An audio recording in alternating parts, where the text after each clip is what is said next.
Okay, this is just a brief overview of the Rowan project, where the property area is, so we can all be on the same page of what we're looking at. Shaded here in blue is the 1790 Treaty of New York line, which follows the Apalachee River. You can see a small portion of the Rowan project area would have been in that area. There are also a lot of accounts of settlers crossing over this line, making this area historically significant. The red lines overlaid on this map are the 1890 roads that cross the area. The line going left to right at the bottom would have been the Lawrenceville Road, now called Lawrence Road, and it was a major crossing on the river. The line going left to right at the top would have come out of Auburn and gone toward Hog Mountain. The connecting line in between the two, going near the little Rowan symbol in the middle of the screen, is Old Freeman's Mill Road, or a portion of it. That would have taken you to where Old Freeman's Mill, the original Hills Mill, was.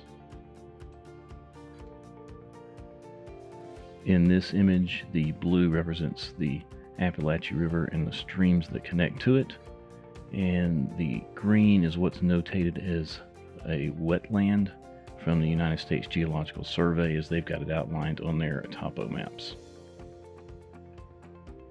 This is a land lot drawing from the surveyors that was done between 1818 and 1820. Land lot number 336 is the location of Hills Mill. You can see it notated there. It was later owned by Dr. S.H. Freeman and became Freeman's Mill.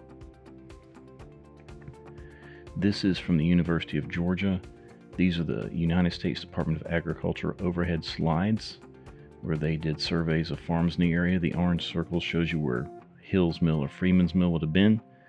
The road that you see make kind of a dog leg is Apalachee Road. It crossed the river there. The bridge abutments are still in place. Most of the bridge structure has fallen down.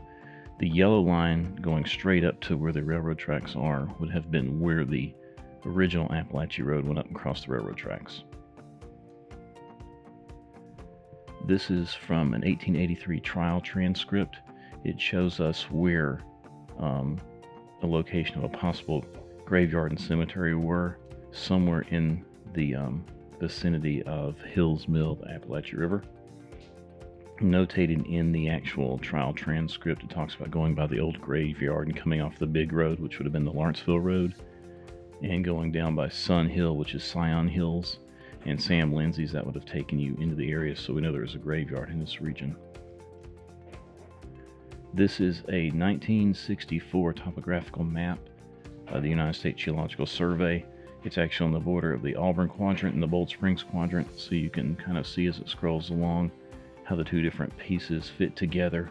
The steepness of the area is shown tighter the lines are, so it's going to be very difficult to do zoning and recognize properly how to get runoff to behave the right way, so as much of the original land structures can be maintained will actually help the area environmentally. The more we don't do that, the more runoff we're going to have. We're going to continue to flood the area and just cause trouble down the line. It's going to make it hard to have public use.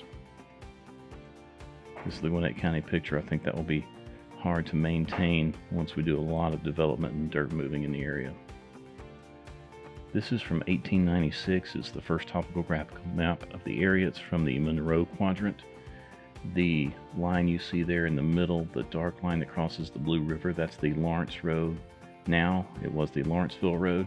You can see Drowning Creek notated in the bottom corner. Each one of the little blocks represents a house or a building or a structure was in those areas. So we can see there's several structures, not only on Lawrenceville Road, but also what would have been the Freeman's Mill Road, going north and south, that were definitely home sites in the 1890s, probably existed before then, so those are places that we definitely take a look at. This is from that same time period. It's the 1891 map of the Athens quadrant. No, I'm sorry, the Gainesville quadrant. And you can see the railroad tracks coming out of Auburn, going across the Apalachee River.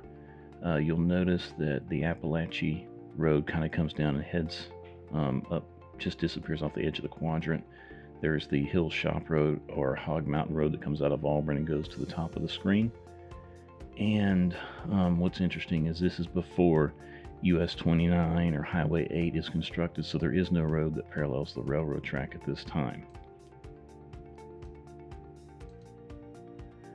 In the press release, one of the things that I'd like to point out is they said while this site could accommodate hundreds of large commercial buildings, the foundation intends to take a different approach, incorporating nature and preserving the beauty of the land's natural forest and rolling hills within the design of the space, including the preservation of hundreds of acres of green space.